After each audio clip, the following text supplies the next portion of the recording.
Selamat malam, selamat berjumpa kembali di Manai Berkisah. Bagi kalian yang sedang duduk di teras, yang sedang menyetir sendirian di jalan yang sepi, atau bahkan kalian yang sedang memejamkan mata sambil mendengarkan suara Manai. Selamat datang di dunia cerita yang mungkin selama ini hanya kalian dengar dari bisik-bisik tetangga atau cerita orang tua dulu. Malam ini adalah malam yang spesial. Kita tidak akan berbicara singkat, kita nggak akan berhenti di permukaan aja. Malam ini kita akan menyelami jauh ke dalam salah satu legenda urban paling besar, paling menyeramkan, dan paling melegenda di seluruh penjuru Sulawesi Selatan, khususnya di Kota Daeng, Kota Makassar. Siapa yang nggak kenal nama ini? Nama yang jika disebutkan, terutama di waktu maghrib atau tengah malam, bisa membuat bulu kuduk berdiri. Namanya adalah Sumiati. Ya, hantu Sumiati. Banyak yang bilang dia cuma mitos. Banyak juga yang bilang dia benar-benar ada dan sering menampakkan diri. Tapi malam ini kita akan bedah tuntas. Siapa dia sebenarnya? Kenapa namanya Sumiati? Kenapa dia sering muncul di jalanan? Dan apa yang sebenarnya terjadi pada dirinya hingga arwahnya tidak tenang sampai sekarang? Kita akan bahas sejarahnya, kisah hidupnya, kematiannya, bentuk penampakannya, hingga kisah-kisah nyata yang pernah dialami oleh warga sekitar. Siapkan teh hangat kalian, selimuti badan kalian, dan rilekskan pikiran, karena perjalanan kita malam ini akan sangat panjang, sangat detail, dan pastinya sangat menyeramkan. Yuk kita mulai. Pertama-tama kita harus tahu dulu, apa itu, siapa itu Sumiati? Sumiati bukan sekedar nama hantu sembarangan. Di Makassar, nama Sumiati sudah menjadi ikon. Dia adalah representasi dari sosok hantu wanita yang sering menghantui jalanan. Tapi pertanyaannya, dari mana nama ini berasal? Apakah benar itu nama asli orang yang meninggal? Ada beberapa versi sejarah dan asal-usul yang beredar di masyarakat. Mari kita bedah satu persatu dengan detail. Versi yang paling kuat dan paling banyak dipercaya oleh masyarakat tua di Makassar mengatakan bahwa Sumiati adalah seorang wanita muda yang hidup sekitar puluhan tahun yang lalu. Mungkin di era tahun 70-an sampai 80-an. Konon, Sumiati adalah wanita yang sangat cantik jelita. Dia berasal dari keluarga sederhana. Dia bekerja keras untuk menghidupi dirinya dan mungkin keluarganya. Namun, kecantikannya itu justru menjadi petaka bagi dirinya sendiri. Cerita berlanjut, Sumiati menjadi korban dari kejahatan yang sangat kejam. Ada yang bilang dia diperkaos oleh kelompok orang yang tidak bertanggung jawab, lalu dibunuh agar tidak ada saksi. Tubuhnya dibuang begitu saja di tempat yang sepi, di area yang saat itu masih berupa semak belukar, sawah, atau pinggir jalan yang gelap. Karena kematiannya yang gak wajar, dibunuh dengan sadis, dan mayatnya nggak segera ditemukan, serta tidak dimakamkan dengan layak sesuai adat dan agama, maka arwahnya menjadi penasaran. Dia nggak bisa pergi ke alam sana. Dia terikat di tempat, dia meninggal dan menderita. Versi lain mengatakan bahwa Sumiati adalah wanita yang patah hati besar. Dia ditinggal oleh kekasihnya atau dikhianati dengan sangat menyakitkan. Karena tidak kuat menahan beban masalah hidup dan patah hati, dia memilih jalan pintas dengan mengakhiri hidupnya sendiri. Ada yang bilang dia gantung diri di pohon besar di pinggir jalan raya. Ada juga yang bilang dia menenggak racun atau melompat dari tempat tinggi karena kematiannya adalah bunuh diri. Maka dalam kepercayaan masyarakat, arwah seperti ini seringkali tidak tenang dan sering kembali ke dunia manusia. Nah, ini versi yang lebih logis.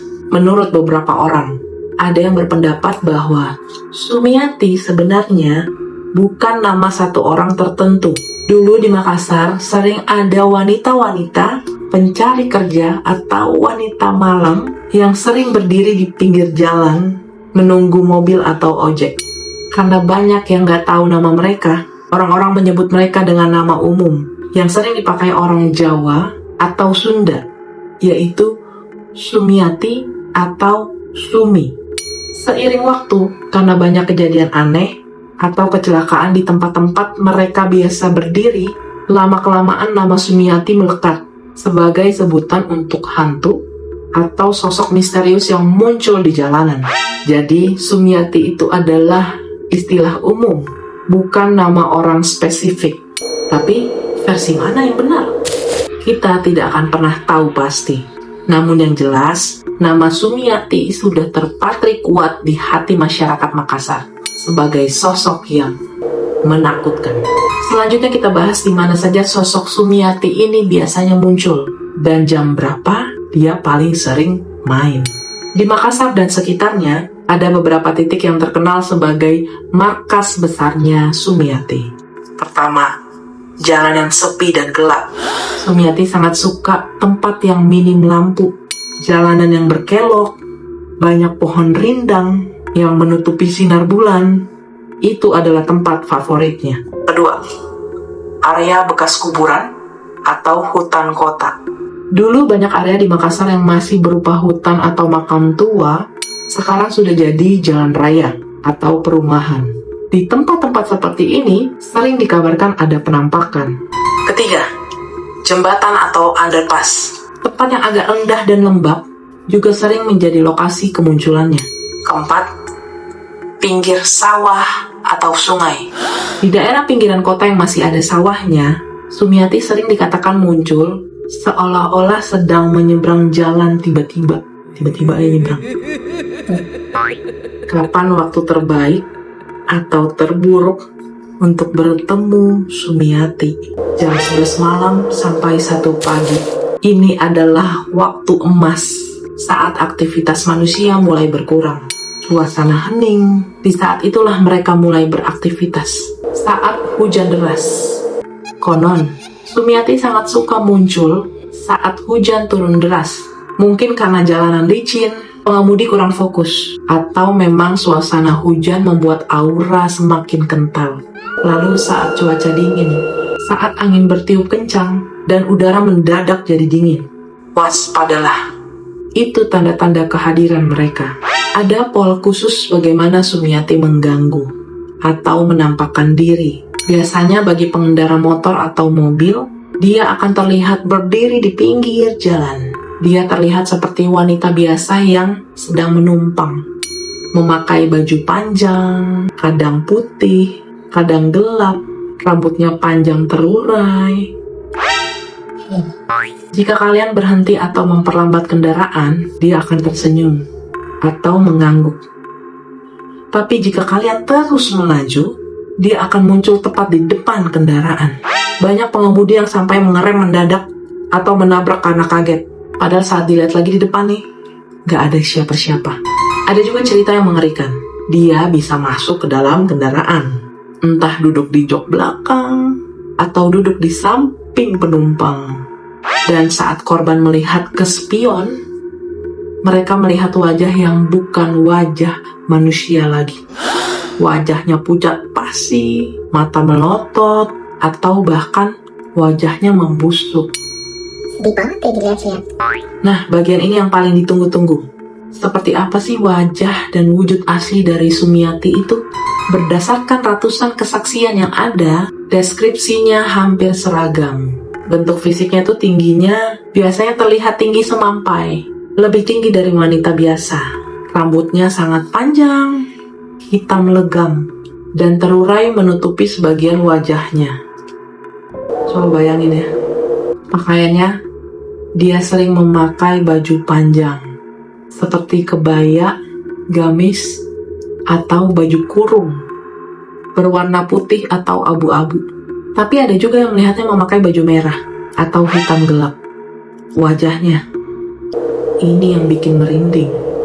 Dari jauh dia terlihat cantik dan memikat. Tapi kalau sudah dekat atau dia marah, wajahnya berubah drastis. Kulitnya pucat seperti mayat, matanya melotot besar tanpa kelopak mata, atau kadang matanya merah menyala. Mulutnya bisa menganga lebar dengan taring yang tajam. Gila, asli jelek banget dong. Kalau suaranya gimana? Sumiati memiliki suara yang khas. Kadang seperti wanita yang sedang menangis terseduh-seduh. Suaranya halus, tapi menusuk ke telinga. Ada juga yang mendengar dia memanggil dengan suara lembut. Mas, tungguin dong. Atau, Kiara, bawa saya. yang artinya, tolong bawa saya. Suaranya terdengar sangat sedih dan memelas. Gimana dengan baunya? Sebelum dia muncul, biasanya ada penanda berupa bau yang sangat menyengat. Bau apa? Bau bunga-bungaan yang sangat harum, tapi menyengat sampai pusing kepala. Atau sebaliknya, bau busuk seperti bangkai atau bau tanah basah yang menusuk hidung. Jika kalian sedang berkendara dan tiba-tiba merasa suasana jadi sangat dingin, padahal nggak ada angin, mesin kendaraan tiba-tiba berat atau mati mendadak, lampu kendaraan berkedip-kedip atau meredup sendiri, radio tiba-tiba ada gangguan suara dan memutar lagu sendiri, itu tandanya kalian nggak sendirian di sana. Sumiati sedang ada di dekat kalian. Sumi. Teman Manai, tadi kita udah bicara soal teori dan legenda. Tapi percayalah, banyak orang yang benar-benar merasakannya. Ini beberapa kisah nyata yang pernah terjadi. Ada seorang tukang ojek yang sedang nongkrong sampai larut malam. Tiba-tiba ada seorang wanita cantik memanggil mau minta dianterin ke suatu daerah yang agak jauh dan sepi. Sepanjang perjalanan, si wanita ini diam aja. Si tukang ojek ngerasa aneh dong, karena angin malam ini sangat dingin, tapi penumpangnya nggak menggigil sama sekali. Sesampainya di lokasi, si tukang ojek menoleh ke belakang nih, minta ongkos. Tapi, bangku belakang kosong. Dia kaget setengah mati. Tapi saat dia nyalain HP dan melihat ke cermin, ada noda hitam atau bekas duduk di jok motornya. Dan baunya sangat amis. Kisah kedua. Ada sekelompok pemuda yang pulang dari kondangan malam-malam. Di jalan sepi, mereka melihat ada wanita berdiri sendirian. Karena kasihan nih, mereka mau nawarin buat naik. Tapi saat mobil melewati wanita itu, tiba-tiba mobil terasa sangat berat. Seperti membawa muatan bertonton. Mesin menderu keras tapi jalannya pelan. Begitu mereka melewati titik itu, mobil kembali normal dan ringan. Saat mereka melihat ke kaca di belakang, mereka melihat sosok putih besar melayang mengikuti mobil mereka. Kisah ketiga. Banyak yang bilang, kalau di jalan sepi kalian mendengar ada yang memanggil nama, meminta tolong dengan suara wanita, jangan menjawab. Cukup baca doa dan terus jalan. Ada yang menoleh dan melihat wajah yang sangat mengerikan. Tepat di samping wajahnya, ada yang sampai trauma berat dan sakit keras setelah melihatnya. Hukumnya keras bagi yang melihat atau berinteraksi. Banyak yang bilang, jika kalian melihat Sumiati dan dia melihat kalian, kalian bisa terkena sawan dan sakit, atau nasib kalian bisa berubah jadi sial dalam waktu yang lama. Nah, itulah tadi pembahasan lengkap, mendalam, dan sangat detail tentang sosok legendaris dari Makassar, hantu Sumiati. Kita sudah bahas dari sejarahnya yang kelam, kisah hidupnya yang tragis, detail penampakannya yang bikin bulu kuduk merinding, hingga kisah-kisah nyata yang benar-benar terjadi. Itu semua kembali kepada keyakinan masing-masing. Tapi ada pepatah mengatakan, di mana ada asap, di situ ada api.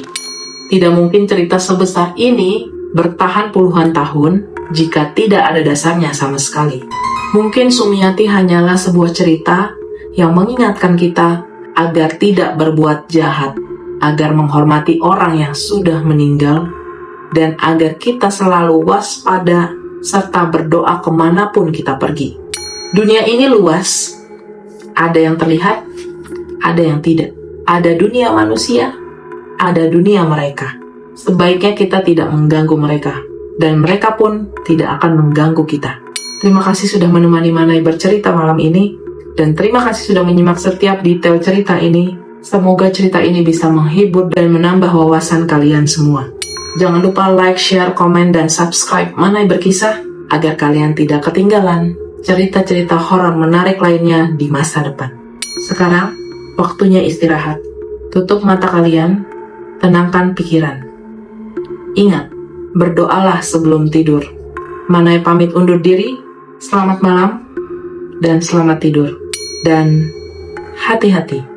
Siapa tahu di sudut ruangan kalian sekarang ada yang sedang tersenyum mendengarkan cerita ini juga.